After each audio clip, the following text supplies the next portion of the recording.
வணக்கம் friends, welcome to சமையலும் சரித்திரமும். இன்னைக்கு நம்ம வீடியோல நம்ம எல்லாருக்கும் ரொம்ப பிடிச்ச டீ கடை கஜடா செய்ய போறோங்க. அத்தோட டென்னிஸ் உலகின் சிங்கப்பெண் செரீனா வில்லியம்ஸ் பற்றியும் பார்க்க இருக்கிறோம். வாங்க வீடியோக்குள்ள போலாம்.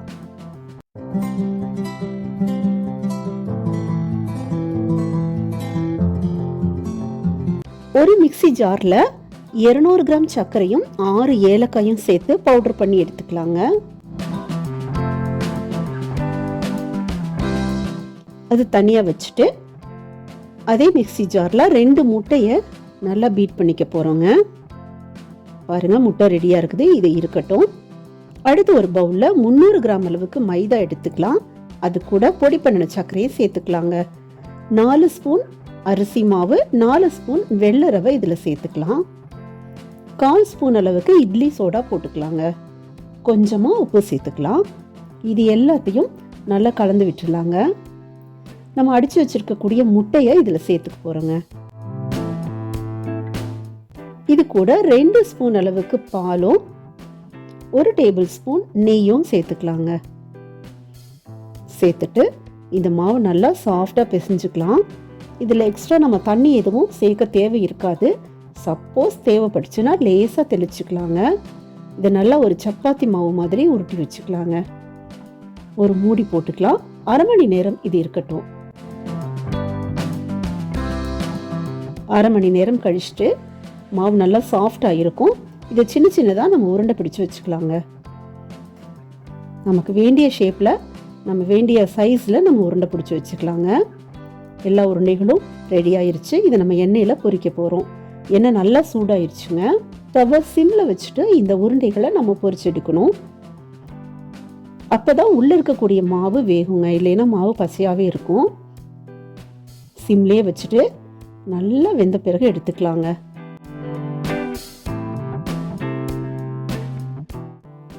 அவ்வளோதாங்க, அட்டகாசமான டீ கடை கஜடா ரெடி ஆயிடுச்சு. இதே போல் எல்லா உருண்டைகளையும் நம்ம போட்டு எடுத்துக்கலாம். நான் சின்ன பாலாக போட்டிருக்கேன். ஏன்னா நம்ம வீட்டில் செய்கிறதுனால எண்ணெய் கம்மியாக தான் வச்சு செய்கிறோம். அதனால சின்ன சின்ன பாலாக போட்டிருக்கீங்க.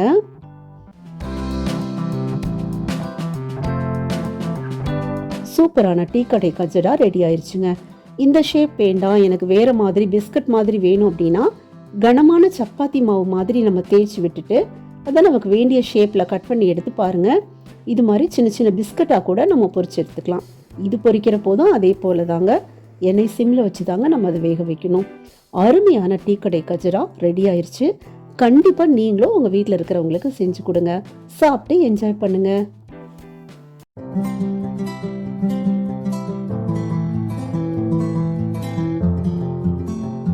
இந்த உலகத்துல பிறந்து வளர்ந்து சாதித்த பலரின் வாழ்க்கைய நாம பார்த்திருக்கோம், படிச்சிருக்கோம். ஆனா சாதனையாளரா உருவாக்குவதற்காகவே பெற்றோரால் பெற்றெடுக்கப்பட்ட பிள்ளைகள் தாங்க சகோதரிகள் வீனஸ் மற்றும் செரீனா வில்லியம்ஸ். அமெரிக்காவில் 1978 வீட்டுல ஓய்வா இருந்த ரிச்சர்ட் வில்லியம்ஸ் சும்மா ஒரு பொழுதுபோக்கிற்காக டிவியில டென்னிஸ் மேட்சை பார்க்க தொடங்கினாராம்.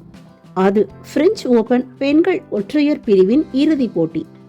வெற்றி பெற்ற ருமேனிய வீராங்கனைக்கு பரிசு தொகையாக $40,000 அப்படின்னதும் ரிச்சர்ட் ஆச்சரியப்பட்டு போனாராம். அவரால் நம்பவே முடியல.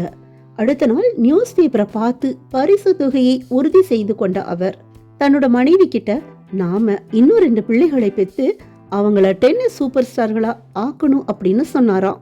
அவங்க ஆசைப்பட்டபடியே முதல்ல வீனஸும் 1981 செப்டம்பரில் செரீனாவும் பிறந்தாங்க. ஆசைப்பட்டு பெற்ற பிள்ளைங்களை டென்னிஸ் சூப்பர் ஸ்டார்களாக மாற்றியும் காட்டினார். ஆனா அது அவ்வளவு சுலபமா நடந்துச்சா அப்படின்னா அதுதான் இல்லைங்க. போராட்டம் போராட்டம் அப்படி ஒரு கடுமையான போராட்டமாக அது இருந்துச்சு. டென்னிஸ் விளையாட தெரியாத அவர் முதல்ல தான் கற்றுக்கொண்டதோடு டென்னிஸின் நுணுக்கங்களையும் நல்லா தெரிஞ்சுக்கிட்டாராம். ஆரம்பத்திலிருந்தே தன் மகள்களின் ஒவ்வொரு நாளையும் டென்னிஸை மையமாக கொண்டே இருக்கும்படியும் செய்தார். தினமும் அவங்க வீட்டுக்கு பக்கத்துல இருக்கிற டென்னிஸ் கோர்ட்டுக்கு தன் மகள்களை கூட்டிட்டு போய் பயிற்சி கொடுப்பாராம். கருப்பினத்தவர் அதிகம் வாழ்ந்த அந்த பகுதியில குற்றங்களும் வன்முறைகளும் அதிகம் இருந்திருக்குங்க. ரிச்சர்ட் பயிற்சி அளித்துக் கொண்டிருக்கிற போது பக்கத்திலேயே துப்பாக்கி வெடிக்கிற சத்தம் கேட்குமாம். ஆனா மகள்களின் கவனம் சிதறக்கூடாது அப்படின்றதுல கவனமாகவும் கண்டிப்போடவும் அவர் இருப்பாராம். அவருக்கு வருமானம் பெரிய அளவுல இல்ல அப்படின்னாலும் பயிற்சியை முடிந்த அளவு சிறப்பா கொடுத்திருக்காருங்க. டென்னிஸ் பந்துகள் தேய்ந்து கிழிந்து போனாலும் கூட விடமாட்டாராம். மகள்கள், அப்பா இந்த பந்து எவ்வளவு அடிச்சாலும் மேல எழும்பவே மாட்டேங்குது, சிரமமா இருக்கு அப்படின்னு சொன்னாலும் விடமாட்டாராம். விம்பிள்டன் களத்துல பந்தை அடிக்கிறது இதை விட சிரமமா இருக்கும், அதுக்கு இப்போதிருந்தே பயிற்சி எடுத்துக்கோங்கன்னு சொல்லி தன் மகள்களின் பயிற்சியை கிராண்ட்ஸ்லாம் பயிற்சி போலவே கற்றுக் கொடுத்திருக்காரு. பெரியவள் வீனஸ் டென்னிஸை அதிகம் நேசிக்க, சின்னவள் செரீனா நடை, உடை, உணவு, பயிற்சின்னு எல்லாத்திலையும் தன் அக்காவை அப்படியே ஃபாலோ பண்ணி அவள மாதிரியே டென்னிஸை நேசிக்கவும் செய்திருக்கா. முதல்ல வீனஸை போட்டிகள்ல பங்கேற்க வைக்க ரிச்சர்ட் ஏற்பாடு பண்ணியிருக்காரு. ஏன்னா செரீனா சின்ன பெண், அவ இன்னும் கொஞ்ச நாளைக்கு பயிற்சி எடுத்ததுக்கு அப்புறமா அவளை போட்டிகளை விளையாட வைக்கலாம் அப்படின்னு நினைச்சிருக்காரு. அதனால 10 வயதுக்குட்பட்டோர் விளையாடும் டென்னிஸ் போட்டி ஒன்றில் 9 வயது வீனஸின் பெயரை மட்டும் கொடுத்திருந்திருக்காரு. இதை தெரிஞ்சுக்கிட்ட குட்டி பெண் செரீனா கொதித்தெழுந்தாள். அவளால விளையாட முடியும்னா என்னாலும் விளையாட முடியும் அப்படின்னு அப்பாவுக்கு தெரியாமலேயே ஃபார்மை ஃபில் பண்ணி கொடுத்துட்டாளாம்.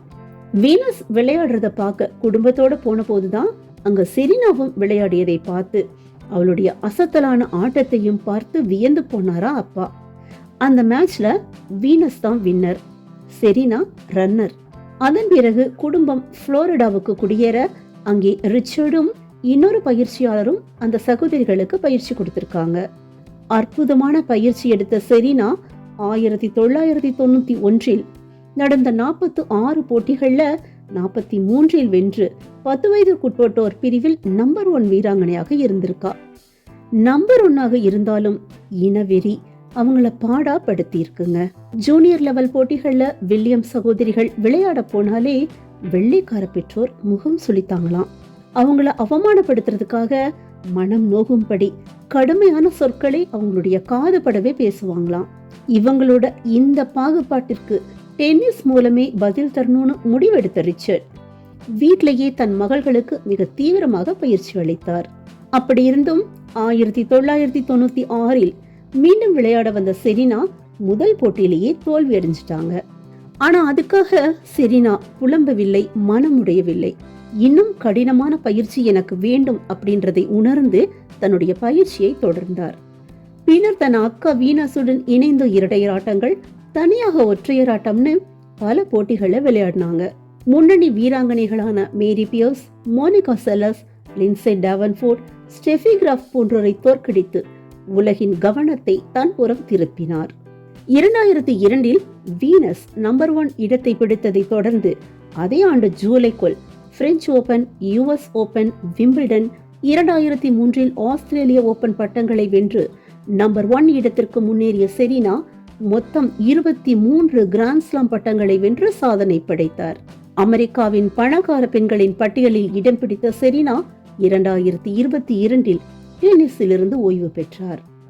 நிறமோ இனமோ சாதனைக்கு தடையாய் நிற்க முடியாது என்பதை நிரூபித்து தந்தையின் கனவை நனவாக்கியவர் இந்த சிங்கப்பெண். இந்த வீடியோ உங்களுக்கு பிடிச்சிருந்தா லைக் பண்ணுங்க, நம்ம வீடியோக்களை தொடர்ந்து பார்க்க சப்ஸ்கிரைப் பண்ணுங்க, உங்களுக்கு பிடிச்சவங்களோட ஷேர் பண்ணுங்க. நன்றி.